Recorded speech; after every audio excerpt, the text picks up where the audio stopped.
I am Dr. Maureen MacDonald, Dean of Science at McMaster University. I'm excited to be joining you this morning to kick off day 2 of the McMaster Symposium on Education and Cognition. As a researcher and educator, I have a deep appreciation for the development of evidence-based interventions in pedagogy. At a foundational level, understanding how we teach, attend to information, and learn is critical to enabling student success. To touch on the question Dr. Kim just noted from the lecture yesterday evening, I do believe it's fair to say there will be no shortage of forthcoming challenges in education. I see this in my role as the Dean of Science.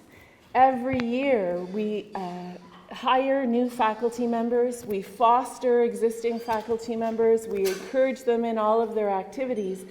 And yet many times across the university, and I'm sure in many of your roles, we simply have individuals who are discipline trained in areas that are not in education, cognition, or in pedagogy, yet have a deep aspiration to be able to do the best they can for their students and are very passionate about conveying their information in the appropriate way. We need the type of information that you're gaining today and the advances that you will assist in making. It is 2018, and the classroom instruction is no longer what it once was. I have a particular lens to this as a mother of 3 teenage boys. If it's anything like I see at home when I just try to give a simple instruction on how to turn on the washing machine, we have a big challenge ahead of us.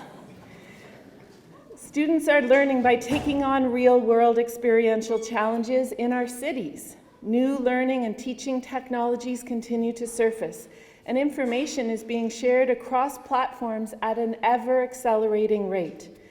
In such a complex and ever-changing landscape, it's essential to ensure that the methodologies we're employing in instructional design and delivery are of the highest caliber. While there will be no shortages of challenges, I think there are also no shortages of forthcoming opportunities to make valuable advances.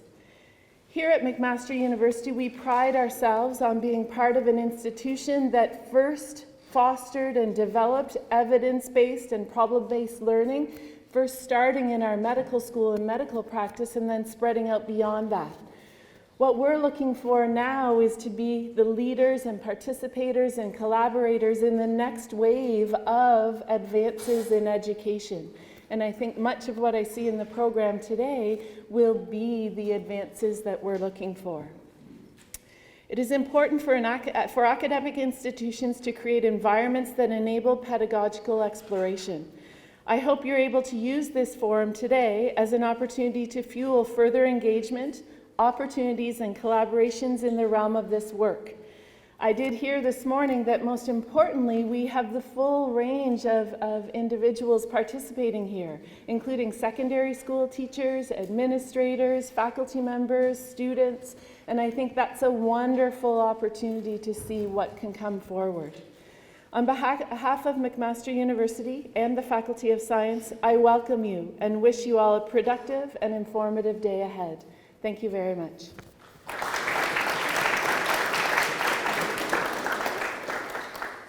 So I have to go work on my grant now. Last night we had the privilege of witnessing the teaching methods from 3M National Teaching Fellow Mike Atkinson of Western University. And Mike ranks as one of the top presenters I've ever seen. This morning we'll begin day 2 with another talented instructor who was recently honored as a 3M National Teaching Fellow, Bruce Wainman. Bruce easily ranks as the best anatomy presenter I've ever seen. The other guys didn't really have it. Bruce is the director of the education program in Anatomy and Surgical Skills Laboratory at McMaster University, a professor in the Department of Pathology and Molecular Medicine, an associate member of the Department of OBGYN, and the coordinator of biological sciences for the Ontario Midwifery Consortium. So he's well qualified to give a talk this morning. Bruce's research is on various aspects of anatomy education and the effects of environmental contaminants on fertility and the menstrual cycle.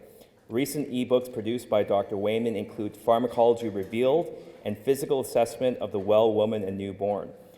Dr. Wainman lectures at McMaster mainly in anatomy, pharmacology, and reproductive physiology to the MD, undergrad health science, and midwifery programs. His teaching activities has received numerous McMaster Student Union awards, including the President's Award for Education, the Canadian Association for Medical Education Certificate of Merit Award, and the Osler Lecture Award. Kind of a couple of interesting facts about Bruce.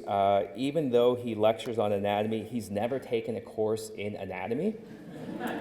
He was a member of the Canadian senior men's cross-country running team in Switzerland, and in 1986, he won the Ottawa Marathon for anatomy instructors who have never taught an anatomy course.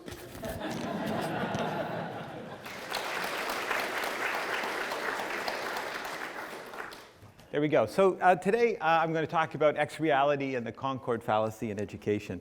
I'm just sort of the person speaking right now. There's a big team that's really gone into a lot of this work, and so particularly Dr. Norman, who's here as well. So I'll try to have appropriate shout-outs as we go along. So I have no conflicts of interest, no monetary conflicts of interest. I am open, though, if there are any that are on offer. I think many of you look at anatomy education and you imagine that sort of thing. That's obviously 400 years old. You know, 400 years ago, that was cutting edge. That was the most exciting thing you could do. It was pretty, and we still do a lot of dissection. But in fact, anatomy really is on the cutting edge of education. When we look at things like this is a company called Sectra, and they do these 3D dissection tables that you've probably seen, anatomage. Only about $80,000, and you can pick one or two of those up for yourself, various colors if you like. There's many, many apps. If you look on any of the app stores, you'll see that there are an incredible number of anatomy apps, anatomy and physiology apps. And there's obviously things as well in augmented reality that you can get, and we've designed some of them. And of course, it's not just anatomy, it's also radiology and integration of all of that sort of thing. So if you'd go to the anatomy meetings, you'll find that they're mostly about education, and people are particularly excited about it. So there's a great deal of innovation going on. Some of it by us. We've produced a lot of these very interesting 3D representations of people, and we can print them in 3D, we can show them in 3D. We've got virtual reality and augmented reality things running. So what does that have to do with the Concord fallacy? Well, the Concord fallacy is actually pretty interesting. I think we all recognize the Concorde. The cool thing about the Concord fallacy was it used to have another name called sunk cost. So when you put in a tremendous amount of money, and because you put so much money into it, you think that somehow that justifies putting more money. And it's an incredibly seductive thing. Anybody who's put a lot of money into a new transmission for a crappy car, and then had the engine go, you think, well, the transmission is so good. As if somehow that will fix the engine. It doesn't work that way, right? So you waste all this money. And the details of the Concorde are so extraordinary that they actually bear saying. They said it would cost about $120 million. It ended up costing $2.2 billion 30 years ago. That's an incredible amount of money. And they ever made about 8 airframes for this for that much money. And so it could never make money. They put so much money into it in the front end. There's no possible way they could make money. If they gave them away for free, they would have lost money. And that's how expensive it was to run. And so that high investment was not just monetary, but it was also prestige. It was all sorts of different, psychological things which I know nothing about. And if we look at X-reality, and that's augmented reality, and I'll talk more about the definitions, there's an incredible drive. Every single place I go and everywhere I speak about this, everyone wants to tell you about how they're cutting edge and that they're showing the best virtual reality, mixed reality, that sort of thing. So there's huge prestige. There's huge money. I can tell you that the money being poured into this, not just by education, but by the military and by gaming industry, is in the hundreds of millions of dollars. I mean, it's an incredibly pushed thing. And if you look at it, this anatomy solution it's supposed to be a solution for anatomy. The problem with anatomy is it involves cadavers and wet things, and it's difficult. And so somehow this is going to help all of this, right? And that would be great if it was true. But remember, it's not just that you have lots of investment. You have to have lots of investment and then waste it in order to really have the Concord Fallacy work out. So I'm going to talk more about the wastage end of it. How did I get here? How did we get here? Well, we had a really unique issue at McMaster. We had a big expansion in the medical program, and in order to make things reasonable in all of our campuses, we had to make sure that they had all the resources we had. We can't just duplicate bodies that easily. And so we decided we would digitize literally everything that we have in the lab. We should digitize it. And it's really easy enough to take a specimen like this. I'm sure all of you travel with a pelvis. And digitize it, right? You can shoot it in all dimensions, light scanner, and import it. And it takes a lot of time, and especially when we were starting it, and we thought a lot of money, but hey, it's probably worth it, because what could be cooler than that? Rotating around on your screen. I mean, it used to be so groovy, right? And so we thought we should do that, and should we make them? And should we go ahead and do all of that for literally thousands of objects that we have in the lab? Or should we just shoot front, back, and sides, that sort of thing? So like any scientist, I decided to go and look in the literature, and there was almost nothing. You would think after several thousand years of people looking at other people's bodies, they would have some idea of how it was that we should learn anatomy efficiently. And it's actually really not true. There were really two groups of literature. One was this literature that's essentially put out by people who are bought and paid for by textbook companies and things like that, and they're really telling you that everything they do is great and everything else is not. And then there was a rationalist approach, and certainly Dr. Norman and Amit Garg and Anthony Levinson had actually gone ahead and tested some of these solutions that people had. And they found really, not just that they weren't great, that they really were pretty bad. Now, the thing is, of course, that we've gone a long way from that. So we had developed much better representations. The screens had better resolution. We could scan things better. We could make them much more realistic. And so we thought for sure that we could do a better job. And the other thing, so the thing that happened is we just decided to do a study. I mean, it seemed like a reasonable thing to do. And it was really a question is, what is better? Pictures, virtual reality models, and regular models. That's what we were looking at. And what, of course, we're interested in is what it looks like on a real person, on a cadaver, right? And so essentially then, we had to have a learning modality, and the first one is the plastic model of the pelvis. There it is, the famous pelvis. So I know you're not all excited, but I did see the cell phones come up. Here, let me get a picture with the pelvis. No, nobody did that. But the point is that this is it's just a typical plastic, good quality model that you can get. The other thing we had was our VR model. That was actually generated from a computer tomography scan, and then I used the services of a professional medical illustrator to make a beautiful, rotatable, labeled specimen that you could see. So we called that, at that time, we called that virtual reality, because 10 years ago, 12 years ago, most people would have said a 2D object, or a 3D object being rotated on a screen was VR.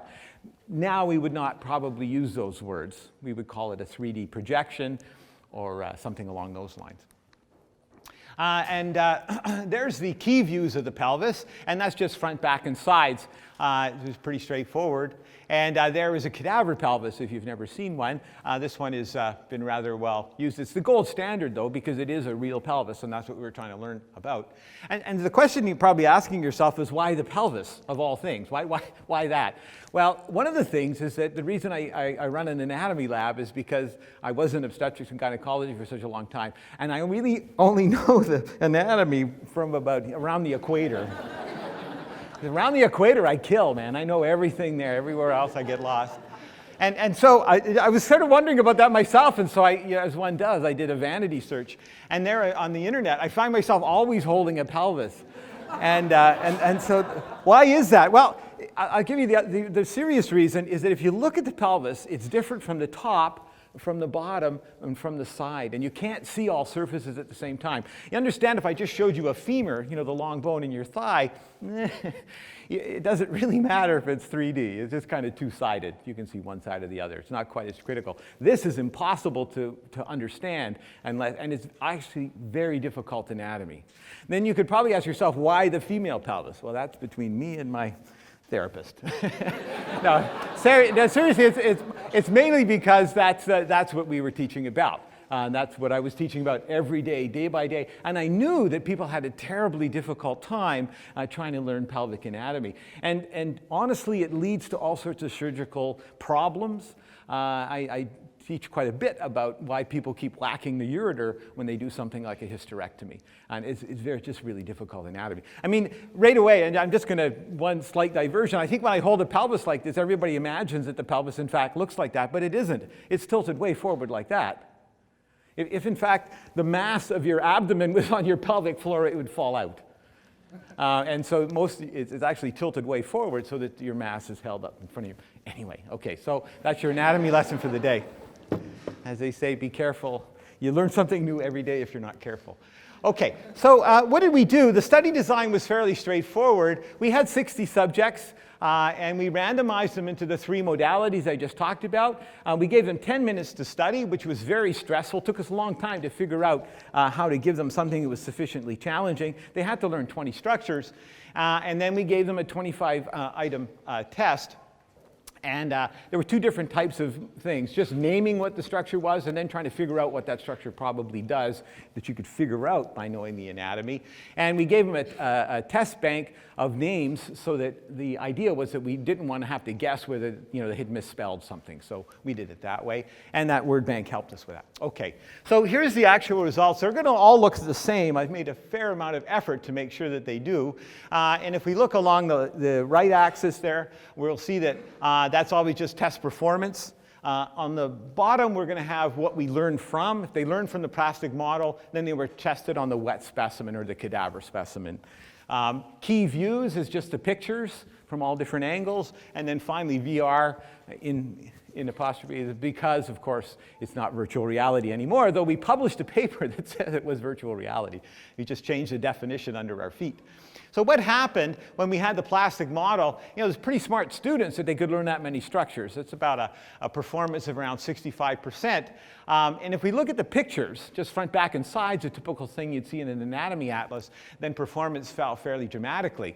So we had high hopes because we'd made this beautiful virtual reality thing that cost me a great deal of money and time, and I told everybody how great this was going to be, and it was not. So that was pretty interesting because was a fantastic model, as good a model as you could have made at the time, and about as good as you can make it now. And so we were quite surprised that it in fact cost you 25%. 25%. How many learning interventions did we do that cost 25% of performance, right? And so we were excited enough to come to the conclusion that these 2D virtual reality is really nothing good and inexpensive. And we published that, and it's one of the more cited articles that I've been lucky enough to put together because it was actually done independently. It wasn't funded by some company that was trying to sell you that material. So what's so great about the model? The interesting thing about that is we really don't know. We just assumed it was because you could handle it, as I am. I mean, almost all of us would say, if I gave you this model to handle it, you get this haptic feedback, you can rotate it, it's all built into our brains, so that's the way to learn. But the other thing is when you teach someone on something that's 3-dimensional, and then you test them on something 3-dimensional, well, that should certainly help, right? That's transfer-appropriate processing, and that seemed like a very important thing. And so maybe that's what explains what's going on, and that's when Joe Kim and Barb Finesse helped us out about different hypotheses. And so we went ahead and began to devise plans, Jeff and I, on how to do that. So we did the turntable study.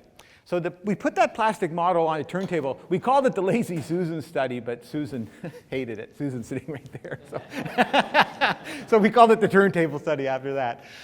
So we just said, fine, we'll put it on a turntable, but you can't touch it. And so there it is, sitting on its happy little turntable, a very high-tech stand that we have there. And then we simply tested them.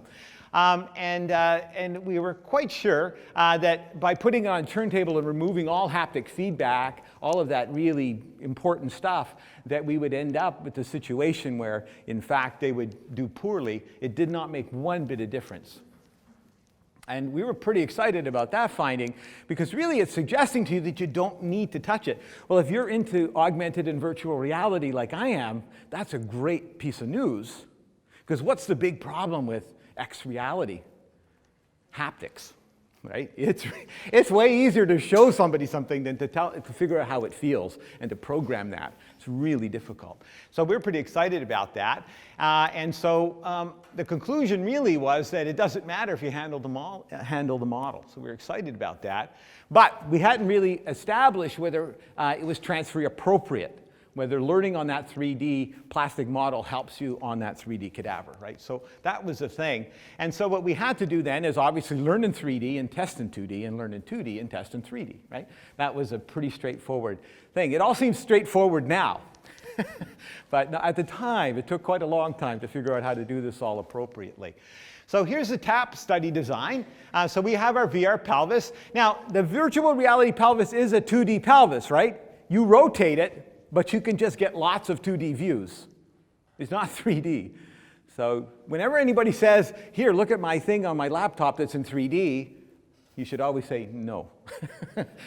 You can show me this 2D thing that's a representation of it, but it's not 3D unless somehow they split the screen and fed something different in each one of your eyes.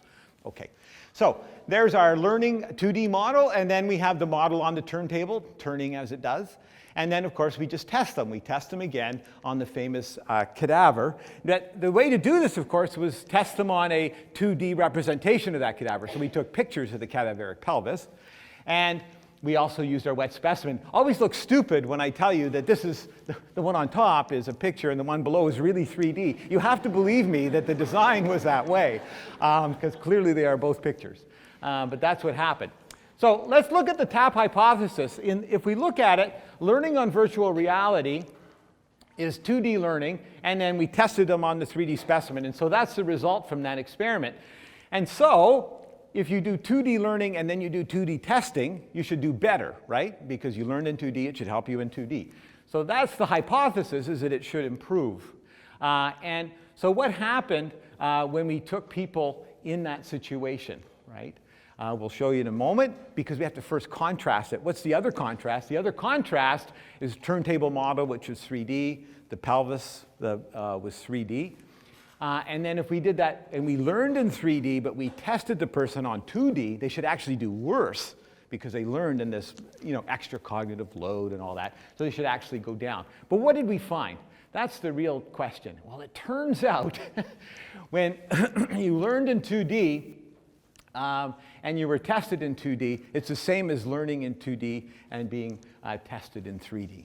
So, which is we were kind of blown away by that whole thing. We didn't, so that was interesting. And so we took a big breath, right? And we decided, well, what's going to happen here? They're learning on that 3D model, and they should do worse than 2D. It's not true. So every time we thought we had a hypothesis that would make sense, the data said otherwise. Whoops. And so really then there's 8 years of work on one side. I love this slide because it's, I feel like those grad students who they're defending and they have to say everything they ever did in 2.5 years, But anyway, that's everything right there. And if you look at it, everything where there's high performance is always is truly three-dimensional. It's a model or whatever, but it's going to work out that way. And we're pretty excited about that because it wasn't transfer appropriateness, it wasn't haptics, it's something special about a real 3D model. And so there's no evidence of transfer appropriate processing. The 2D projection in general is a really poor learning tool. When I showed you that $80,000 table at the beginning, what was it? They call it a virtual dissector or a 3D projection. It's not. It's a bunch of 2D images that you rotate. There's no data that would ever say you're going to learn from that better than the actual material, than a 3D representation, a real 3D model, right? Okay. And really, specimens and models rule, right? That's kind of what we've been showing over and over. So we had to move forward from there. And the next question was if it's not those things, what is it? So we started to think that perhaps it was stereopsis. And it turns out that we had lots of different ideas about how we're going to test stereopsis is important. And we came to what I thought was a pretty good conclusion, and we'll talk about that now. So is that binocular vision going to be the most important thing? Now, stereopsis and binocular vision aren't exactly the same thing. Right? Stereopsis is the appreciation of the three-dimensionality of an object, and you get lots of cues for that. Your stereopsis kind of peaks at my hand, and a lot of you people are further away. How do I know distance? Well, your size and shadow and things like that. But most of it is driven by the fact that you have two eyes. Okay, so what were we going to do? He says, looking at his slide, forgetting what in fact was on his slide. So what we did before was we had to remove some vision. Yeah, we had to give them some monocular learning. Well, that turns out to be easy. All you have to do is cover the person's non-dominant eye. And so we worked out an eye dominance test, and we covered it up, like our friend here. So you can have monocular learning, so you learn on that specimen with one eye, and then you can also be tested with still having only one eye. Or you could learn with one eye and then be tested with two eyes. So monocular learning and then binocular testing. So we were going to try all different things. We're getting more creative as we're going here because we're kind of desperate, right? And so if we look at binocular vision, if binocular vision really explains things, then when you give someone monocular learning and testing, they should really do a lot worse, right? And it turns out that that's the truth. When you give someone a monocular plastic model and then you test them again in monocular vision, they do a lot worse, significantly worse. And if you just do monocular learning and binocular testing, they kind of end up right in the middle. And so it turns out that that's kind of what we would have expected from our hypothesis, that it's stereopsis. And then, there we go. If binocular vision is unnecessary for learning in 2D objects, so if I've got a sheet of paper in front of me, it shouldn't matter if I cover one eye. Then if I go with a virtual reality and wet specimen, then that shouldn't matter, right? Because it's because of the hypothesis. And it turns out to be actually true that when you have monocular learning, so when you have the monocular learning, you're going to end up with the situation where it's not going to affect learning off of two-dimensional objects. Okay. Luckily, there's a paper about this, so my muddling around here is not necessary. You can look in medical education. Okay, so the conclusion really was that stereopsis was king there. Stereopsis was incredibly important in learning physical models in anatomy. And that 2D virtual reality, again, turns out to be really not very impressive. And so we literally just have got back galley proofs for that, and it's going to be out in the great wide world. Now, if you're an anatomy person, this is an extremely exciting moment for you, because a lot of anatomists make this argument that all this technology is a lot of bupkis. And they said that because of this deep feeling they have when they use these tools, that students look at them and they think they're kind of fun for a while and they never really stick with them.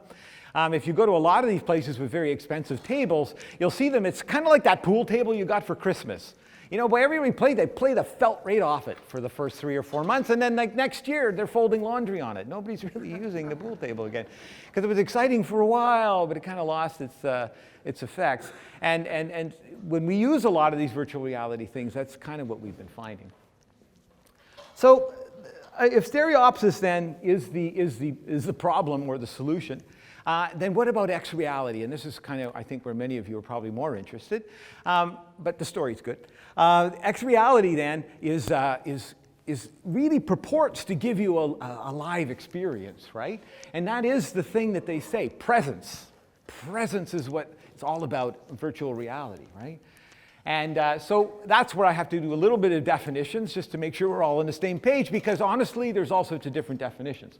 So if we look at X-reality, it's the whole scope, right? The whole distance between virtuality and reality. And virtual reality is the sort of closed in with a headset. The only thing you get is what that screen gives you. Whatever the headset gives you, that's your reality. And it's all virtual.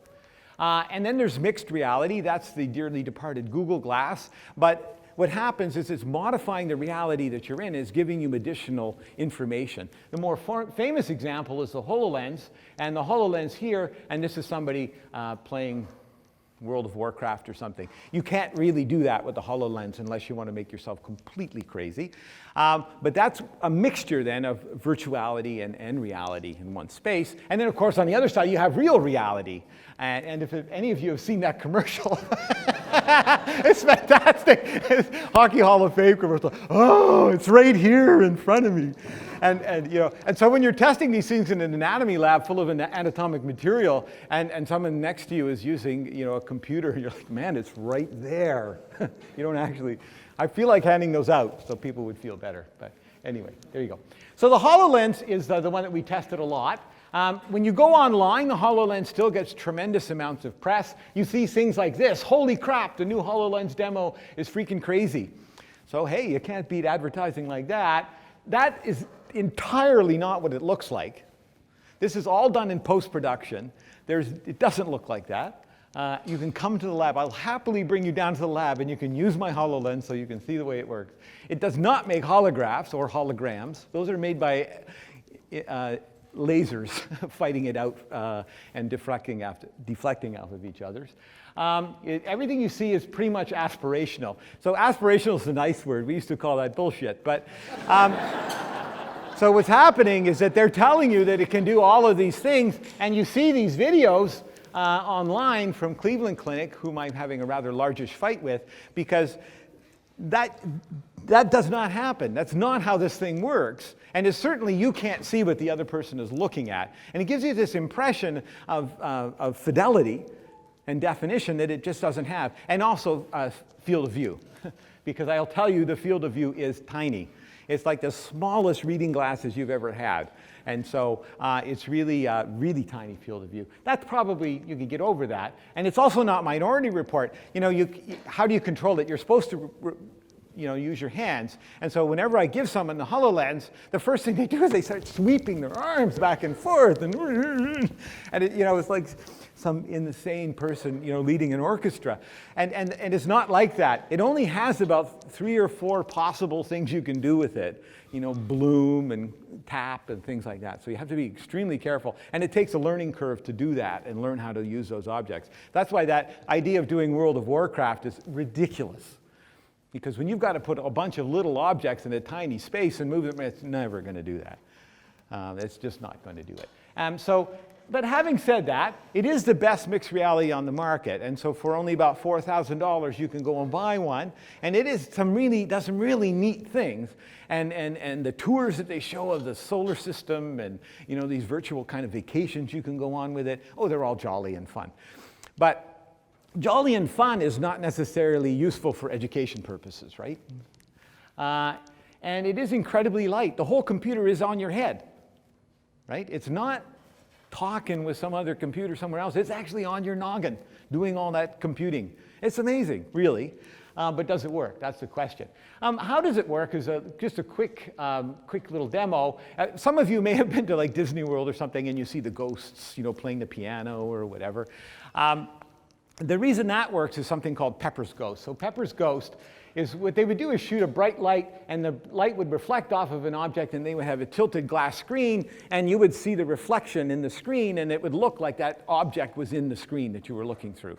The only difference with the HoloLens is instead of bouncing out there somewhere, it shoots it up through the lens, and by interference, it shows you the image that's going to be in front of you. But it suffers from the same problems that Pepper's Ghosts have, is it doesn't work in really high light.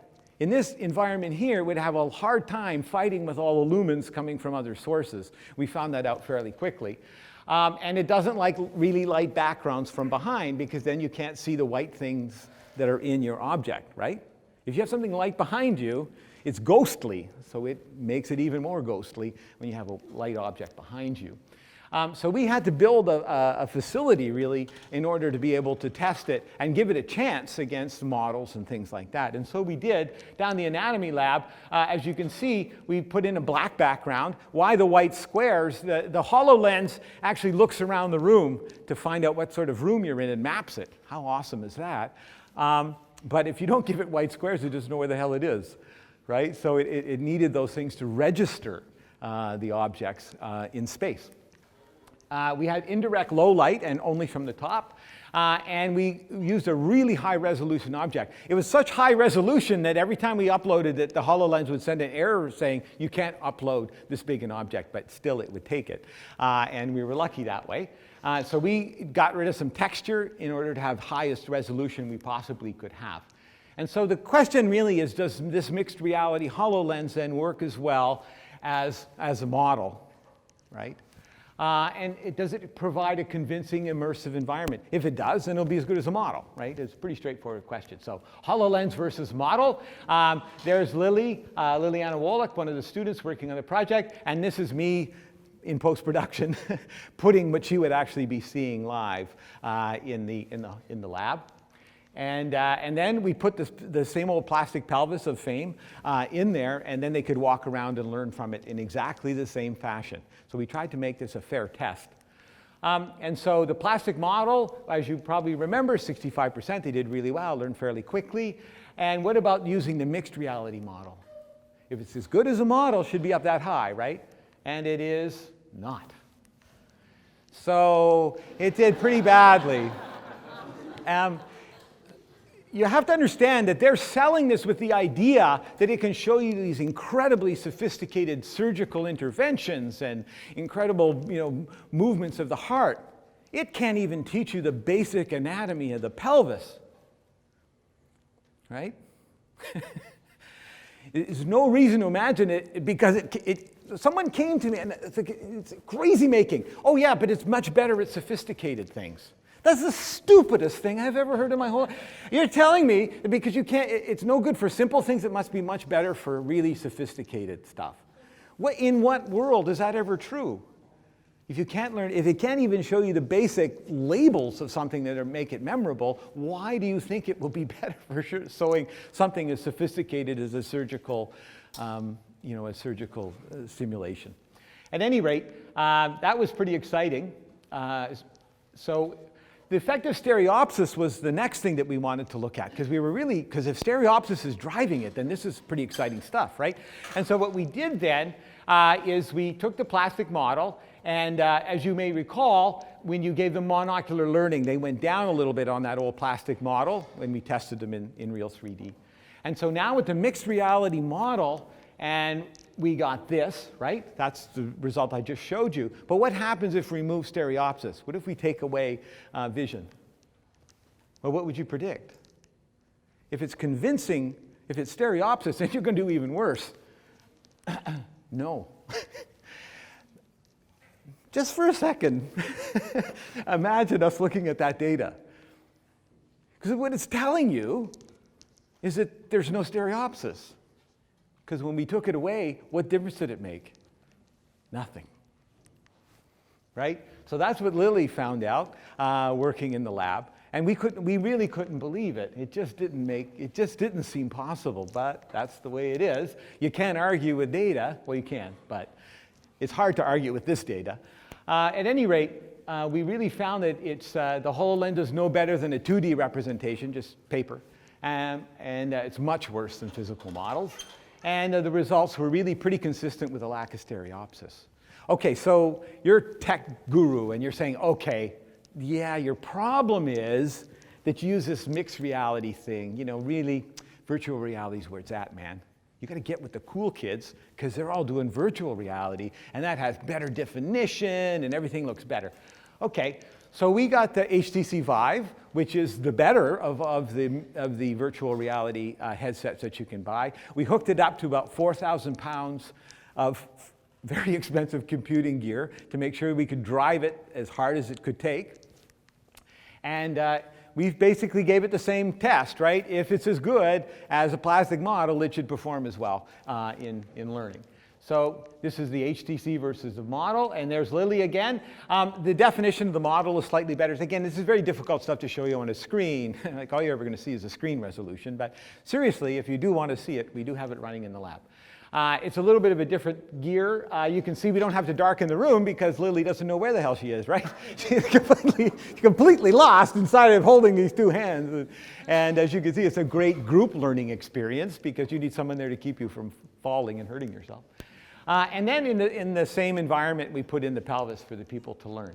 So as you recall, the plastic model gave us about 65. Virtual reality then, with the wet specimen, if it's as good as the model, should be as good as the model.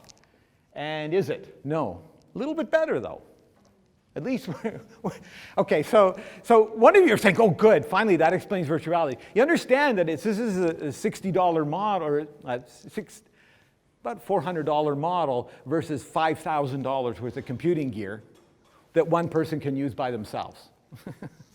Don't get too excited yet. And so it kind of sucks, right? Because it's not really giving you a better experience. And in fact, it's giving you a demonstrably inferior experience. And then the question really had to come again, what about stereopsis? And so, oh, sorry, that's comparing it to the HoloLens. So it does better than HoloLens. This is faint praise, frankly, but yes, it does do better than that. And that was Giancarlo's work. Okay, so what about this? What about stereopsis? So let's go ahead and look at what's going to go on. If you remember, with the monocular learning and binocular testing of that model, you lose a little bit. In the Htc Vive, we did about a little bit worse than the monocular learning with the model. But what about removing stereopsis in virtual reality? So it is a little ironic, right? You hook someone up with $4,000 worth of gear and then you cover one of their eyes. It's a little counterintuitive, but that's what we did. And what's interesting is that if you learn monocularly and you test them binocularly, they do go down. So what's that suggesting? To us, of course, it suggests that now there is some stereopsis going on, because it gets worse when you remove it. However, it's still not as good as a simple plastic model, right? So the conclusions were pretty straightforward. It's better than 2D representations, like paper. It's better than mixed reality, but it's still significantly worse than any kind of physical model that you can have. And they are consistent, and everything we've done has been consistent with stereopsis being a really important driver in this intervention. So overall, I'd say there are significant learning issues around X reality, and I'd say it's the rigorous testing is a huge issue. I can tell you that the studies that you look at, and I get a lot of them across my desk to review now, is that there's two types. There's one where we have this new piece of electronic gear, and we gave it to all the students, and they learned something. Okay, so you're telling me that your brand new shiny virtual reality app is better than putting students in a broom closet. Right? So it doesn't, of course they learn. It wouldn't matter what you gave your students. They're so smart you could give them a matchbook and a dull pencil and they would learn, right? They're smart. That's what they do. You have to test it against something that's actually happening in the environment. What if it was like we're doing a drug test? Right? We're going to do a new drug comes along to treat heart disease. Well, we just say, okay, we're just going to give a whole bunch of people this drug, and if any of them get better, that's great. We'll just use this drug. No, we trial it against something real. We trial it against the best we can do as educationalists, right? You don't just say that people can learn. We know people can learn. That's not news. But is it better than what we're doing? And that's the really difficult thing. And the worst studies are the straw man studies where they set up, oh, this is what we've always done. And you can imagine the instructor trudging into, okay, today we're going to teach about the lower leg in the same old way. But half of you students get to use this wonderful three-dimensional blah, blah, blah, blah. And you put all this technology and time and enthusiasm into the model. And you liked it, didn't you? Wasn't that the best thing? Yeah, and then all the students tell you it's great. But they don't, and they almost never measure actual learning. They just measure student attitudes. And it's great if they like it. We're not here to make people hate learning. But, you know, they might like to have beer at lunch, too, and during your lectures. You might want a beer now. But the point is that it's not going to necessarily help you with learning. People don't always just want things that are going to help them.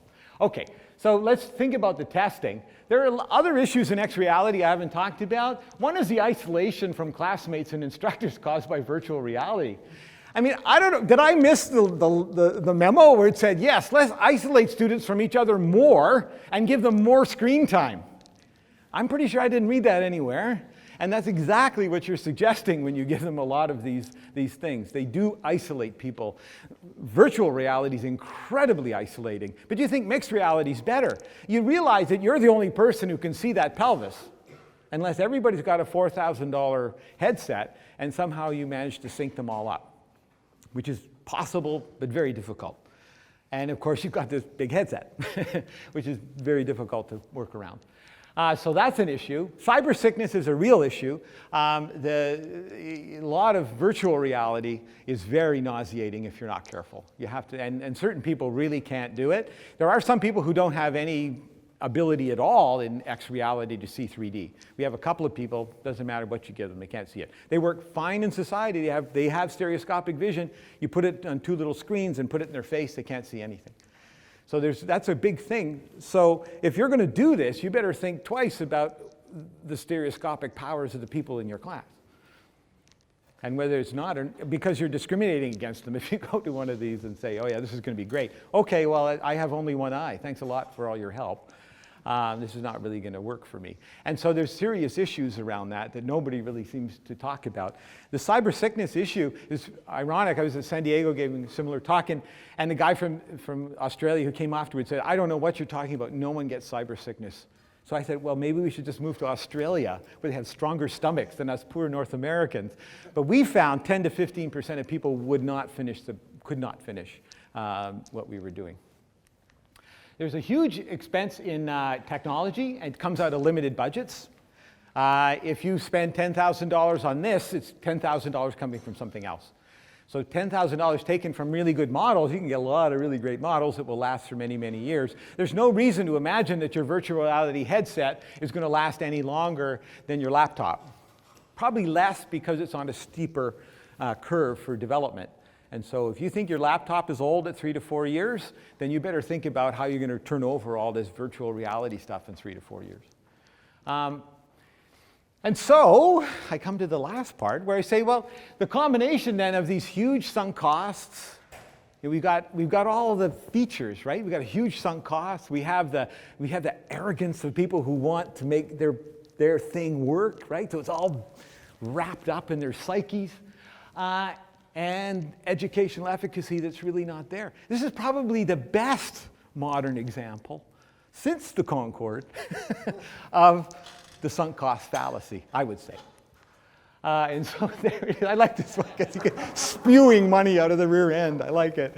I mean, it's just my potty humor, but it looks fecal coming out the back. Like, there's all my money for running the lab going out the back. So what are we doing? One of the things we're doing is really moving and testing all the new educational tools that are coming along in X reality. We're developing our own. We're quite excited about that. You know, there's lots of excitement around printing anatomic objects because you can make them as big or as small as you want. All sorts of neat stuff you can do. So there's lots of stuff going on. Continue to test, right? But remember, we're scientists in the end, right? We're scientists. We test stuff. We don't just believe the guy in the shiny suit telling you that this is working really well. Even if the guy in the shining suit is your dean, telling you that he went to this meeting and they saw this thing that was so great. Yeah, where's the data, right? Where's the data? I just want you to think about that because there's very little. And the one thing I did want to say is thank you for listening, and also that we are having the regional meeting for the American Anatomy Association coming up in November. If you're interested in attending, there are sessions on virtual reality and a workshop on the different types of things that we have been doing in our lab in order to learn these things. And I believe that there's some further reading. Thank you. I finished on time. We have time for some questions from the audience. Yes? So what about the 10% of people who don't have stereopsis? So what about the 10% of people? They just doomed not to learn anatomy as well as people who... So that's a good question. The question was, what about those 10% of people who don't have stereopsis? Do they do worse in anatomy? It's a good question. We just measured hundreds and hundreds of, hundreds different stereoscopic powers of different people. In order to get into our quiz, we actually we did the Titmus fly test to work out stereopsis. We didn't find very many people that had really bad stereoscopic vision, which I was quite surprised at. Like, not enough to really make a huge difference.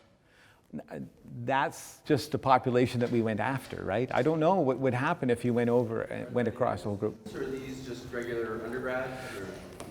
Well, they're special to us, but yes, they're just regular undergrads. Yes, they're just normal students. Yep. You mentioned the social isolation. Just to clarify, in the turntable experiment, is the student there alone or as a group? So in the turntable experiment, yeah, we controlled those conditions so you were alone. But there's no reason in the wild why you wouldn't be able to have a number of people standing around that turntable. But that's not how VR really works right now. But they could turn the turntable? Yeah, they could turn the turntable, hence the name. You see, if you couldn't turn it, it would just be a stand, and then it wouldn't have had the groovy name. It would just be the stand study. Yeah, so they could move it around and all that kind of stuff. Yeah, for sure. Bruce? My question was that. I wanted to know whether with the turntable condition, people could actually... Yeah, they definitely could move it around. Yeah. So in some sense, if you had multiple people around the turntable, there could be a battle for control. That plays any role. You know, there's a literature on that. There's a literature on the one person leading the work and then the other people trying to follow along. And the person leading the work tends to do better than the people trying to catch up, right? So does that suggest that control over the multiple views you get plays an important role in combination somehow with stereopsis? The senior member of the team says no. In the earlier study we did looked at active learning where you could control what you're looking at in the VR or in the key views versus passive learning against VR versus key views. So it's too much to design. Now you won't be surprised to know that the best condition was passive learning, key views. The worst condition was passive learning, virtual reality. The two active learning teams were in the middle. So active learning had no success. Yeah, for sure. Sure, yeah. Are there any explanations or theories on what's going on in the brain to make stereopsis have this effect? Yeah, so one of the things we were really interested in looking is two different things. One of them is functional EEG, which I don't know anything about. But it seems really exciting because it's functional and has EEG in the name. But I was more actually interested in the idea of also eye tracking. The difference between an expert and how they track and an inexpert and how they track, and also when you're looking at things in 3D, real 3D in living environment is different than how you look at pages. And I was thinking that by looking at that, we would be able to get at that. So we're running some experiments now trying to see if we can distinguish experts from inexpert people. The trouble is doing eye tracking with a big thing on your head. Right, so that's one of the things we're looking at. And the technology is getting better. So we're hopeful that will be our solution. Chris? The way that we've learned all of our lives is really through kind of interacting with 3D objects, right? For the most part. Well, unless you read a lot. Yeah, exactly. How much learning changes when you're exposed to this new situation of virtual reality and mixed reality? So that's a great... When you see that decrease again when you have the virtual reality and an eye cover. So yeah, you're asking the questions that we're asking ourselves, right?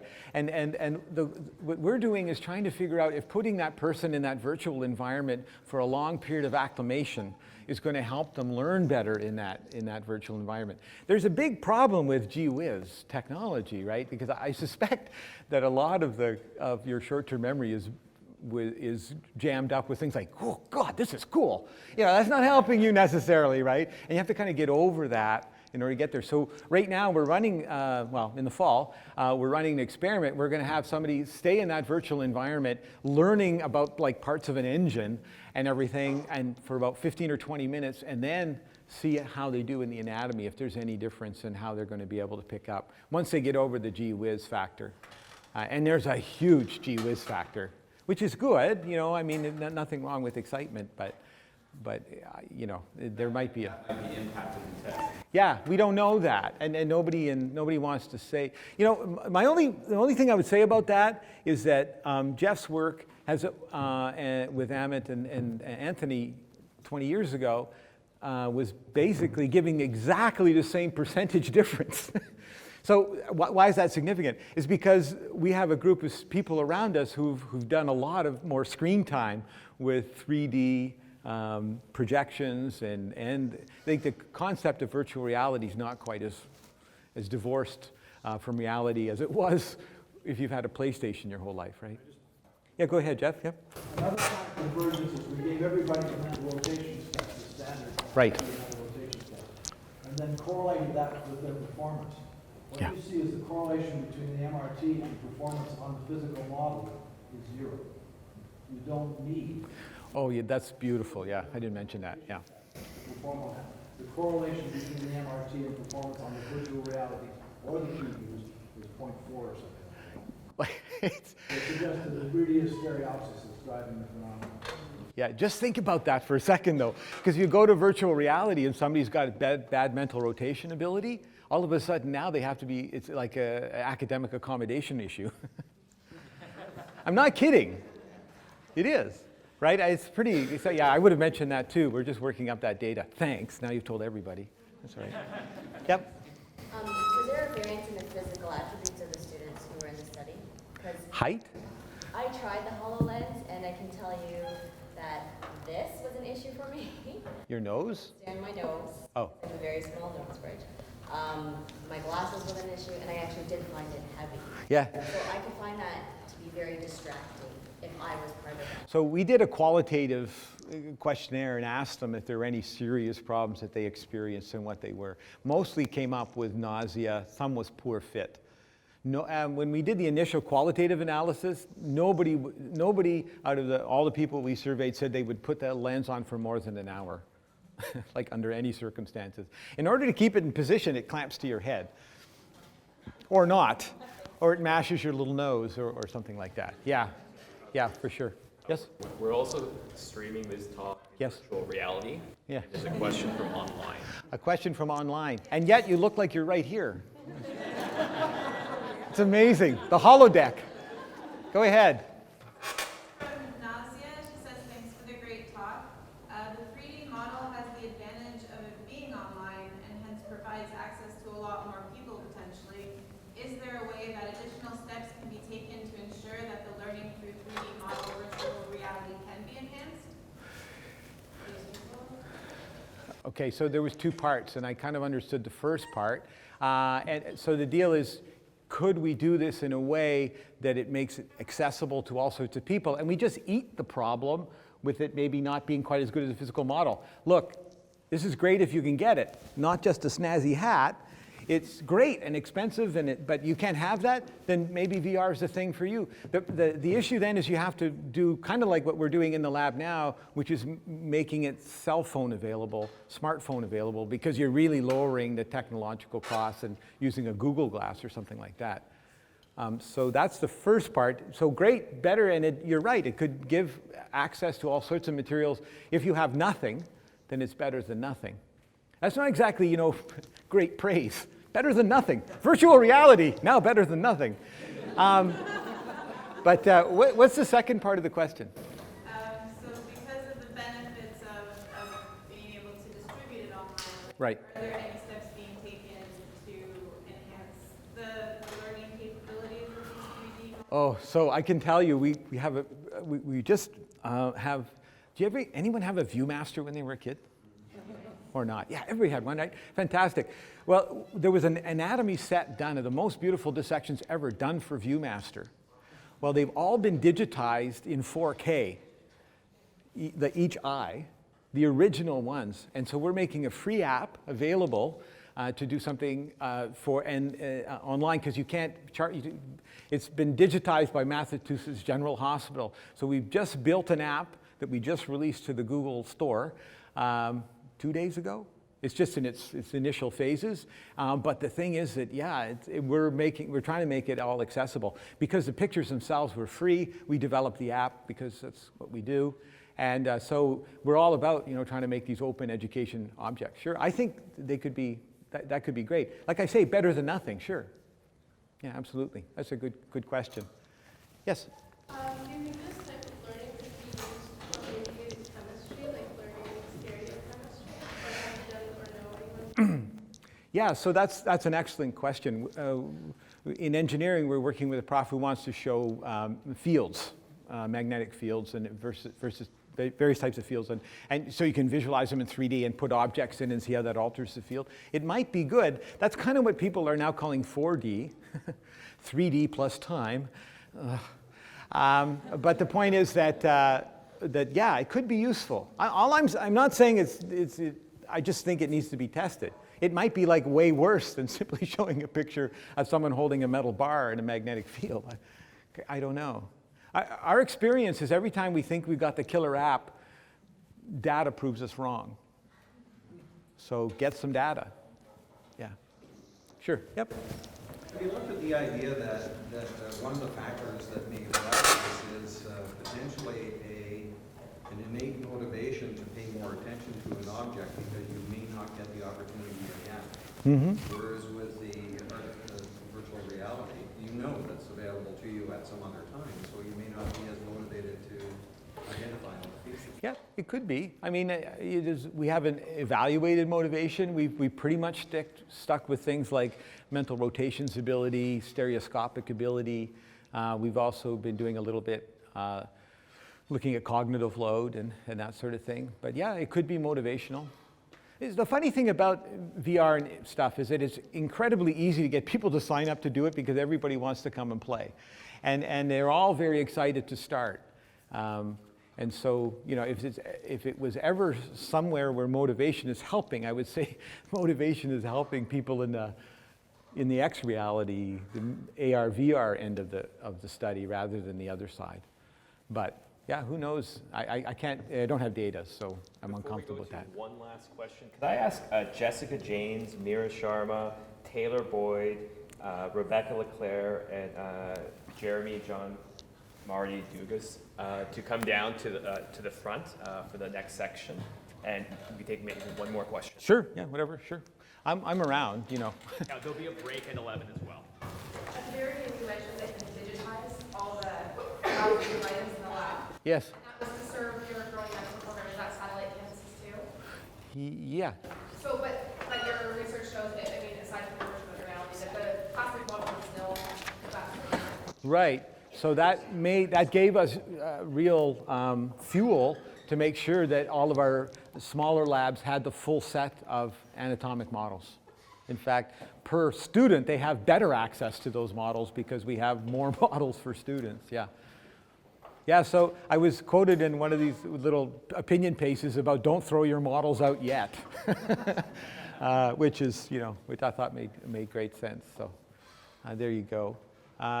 Joe's not glaring at me. He is now. Actually, we have time for one more question. Okay, one more question. This is great. I love questions about this stuff. Yeah. Sorry, what was the nature of the manipulation of the objects in VR? Are people only allowed to walk around? Okay, so that's very interesting. In the virtual reality environment, what we did is we placed it in space, and we actually put a little circle to make sure that people didn't get too close. It pixelates and then kind of ruins your experience.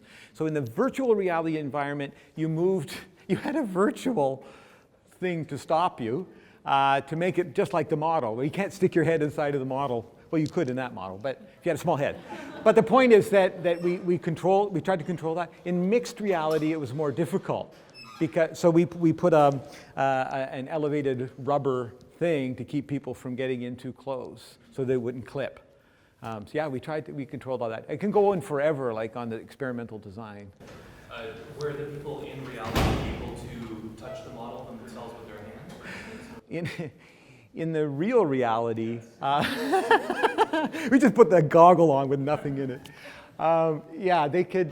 They were told not to touch the model because we had felt previously that it didn't matter, and also that was something you could do in one arm of the study and not in the other. So we didn't want people to say, "Oh, it's only because it can touch it," even though we had data showing otherwise. We thought it would be best to limit them from that. Yeah, so we mostly had them. They walked around it. Incidentally, the hand controls and all that, if you try to do that in mixed reality and any of your reality studies, those add a lot of extra effort. Like, people really have to learn how to use them, and there's a whole mechanical thing that's not, it's sort of natural, but not really. They're much better for slashing. So if it's in a game, you know, for slashing and shooting, they're great, but not so much for like lightly manipulating a delicate object in 3D space, yeah. So we're done now. Okay. Good, thank you. Thanks, Bruce.